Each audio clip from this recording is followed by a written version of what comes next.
bienvenue pour cette exploration approfondie. Aujourd'hui, on se penche sur une figure emblématique de la musique britannique, une voix incroyable. Dusty Springfield, absolument. Une des plus élégantes, dit-on souvent. Exactement. Alors, on va s'appuyer sur des éléments biographiques pour essayer de retracer son parcours qui est assez fascinant, hein. Oui, l'idée c'est vraiment de comprendre, au-delà des tubes, quoi, comment elle est passée de jeune londonienne à star mondiale. Son évolution musicale, bien sûr, mais aussi son côté perfectionniste, légendaire. Et ses engagements aussi, ses prises de position, et ce qu'elle laisse comme héritage. On va essayer de cerner l'artiste et la femme derrière. Alors, commençons par le commencement. Mary O'Brien, née à Londres en 1939, elle baigne dans la musique très tôt, c'est ça? Oui, pour le son Motown aussi. D'accord. Et ses débuts, c'était pas en solo direct, hein. Non. D'abord The Lana Sisters, puis un groupe qui a eu pas mal de succès, The Springfields, avec son frère Tom. Ah, c'est là qu'elle prend le nom Dusty Springfield. Exactement. Ils ont eu des hits au Royaume-Uni et même une percée aux États-Unis avec Silver Threads and Golden Needles. Puis il y a eu ce voyage à Nashville. Nashville, intéressant. Oui, et là, coup de foudre pour la soul américaine, le son Motown qu'elle entend là-bas, ça a été décisif. Elle décide de se lancer en solo en 63. Et ça marche tout de suite. I Only Want to Be With You. Un succès fulgurant, oui. Elle devient une figure clé de ce qu'on a appelé la British Invasion. Aux côtés des Beatles et tout ça. Voilà. Ces chansons cartonnent des deux côtés de l'Atlantique. Top 5 UK, top 10 US. C'est énorme. Et elle travaille avec des grands noms comme Burt Bacharach. Ah oui, les collaborations avec Bacharach et Al David à la Wishing and Hoping, The Look of Love, ou sa reprise de Anyone But a Heart, c'est magnifique. C'est là qu'on commence à parler de ce son Blue-Eyed Soul. Exactement. Cette soul chantée par une artiste blanche, mais avec une authenticité, une profondeur R&B qui est assez bluffante. C'est vraiment sa signature. Mais il paraît qu'elle était très exigeante, son perfectionnisme. Ah oui, ça c'est connu, extrêmement exigeante en studio. Presque maladif, disent certains. Ça lui a valu cette réputation de diva. Le revers de la médaille en quelque sorte. Ben oui, c'était sa quête du son parfait. Ça pouvait tendre les relations, mais c'était indissociable de son art, quoi. Et elle n'était pas juste une chanteuse, elle a aussi joué un rôle pour... Populariser d'autres musiques. Absolument.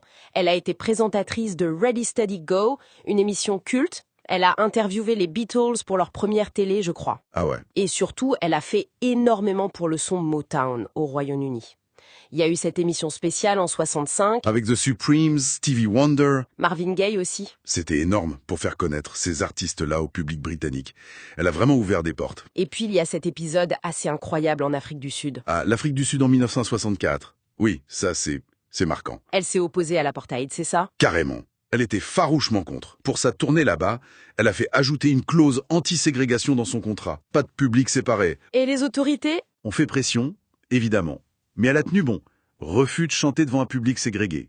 Résultat final, expulsion du pays. Incroyable, hein? La presse locale l'aurait même surnommée « The White Negress ».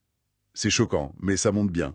Le courage qu'il fallait à l'époque. Exactement. Un geste très fort. Et musicalement, après ça, comment ça continue?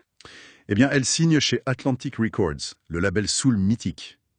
Et là, en 69, elle sort Dusty in Memphis. Ah, l'album culte! Oui, produit par des pointures comme Jerry Wexler, Arif Mardin. Un chef-d'œuvre. Dedans, il y a Son of a Preacher Man. Qui a eu une deuxième vie complètement dingue avec Pulp Fiction. Voilà, des années plus tard. Mais à l'époque, l'album n'est pas un succès commercial immédiat. Succès critique, oui, mais pas. Trop en avance, peut-être? Moins pop? Peut-être, oui. Plus subtil. Mais le temps lui a donné raison. Les années 70 sont plus compliquées pour elle. Elle explore d'autres sons. Elle déménage aux États-Unis. Oui, elle touche au Philly Soul, sort différents albums, elle fait même des chœurs pour d'autres artistes, sous pseudo parfois. Et c'est aussi une période de difficultés personnelles, d'après ce qu'on lit. Oui, c'est vrai.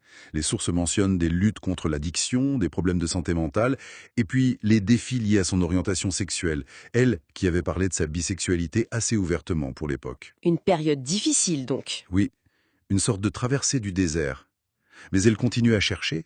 Elle explore même la New Wave, la synth-pop au début des années 80. Et puis... Le retour spectaculaire avec les Pet Shop Boys. What Have I Done to Deserve This, en 87. Un énorme tube. Ah oui, un carton mondial. Numéro 2, au Royaume-Uni, numéro 2 aux États-Unis. Ça l'a présenté à une toute nouvelle génération. C'était inattendu et génial. Et ça a relancé sa carrière pour de bon, hein? Oui, ça a mené à l'album Reputation en 90, très influencé par les Pet Shop Boys. Retour au sommet. Elle enregistre un dernier album après ça. A Very Fine Love en 95, enregistré à Nashville alors qu'elle luttait déjà contre un cancer du sein. Malheureusement, elle décède en mars 99. Très jeune, 59 ans. Oui, sa disparition a provoqué beaucoup d'émotions. Elton John l'a introduite au Rock'n'Roll Hall of Fame juste après sa mort. Il a dit Quelle était la plus grande chanteuse blanche? « La plus grande chanteuse blanche qui ait jamais existé, oui. » Plusieurs de ses titres sont aussi au Grammys Hall of Fame. Et ses cendres, une partie a été dispersée en Irlande, aux falaises de Morin, comme elle le voulait. Quel parcours! Vraiment.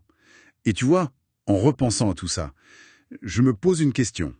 Au-delà de la musique, des succès, cet acte en Afrique du Sud en 64, le refus de la ségrégation, tenir tête comme ça, est-ce que ça nous donne pas une autre lecture de son personnage?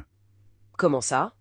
Ce courage, cette intégrité face à la pression politique, ça donne une profondeur supplémentaire à son héritage, non? C'est pas juste une chanteuse pop, c'était quelqu'un, avec des convictions fortes. Ça résonne encore aujourd'hui, je trouve.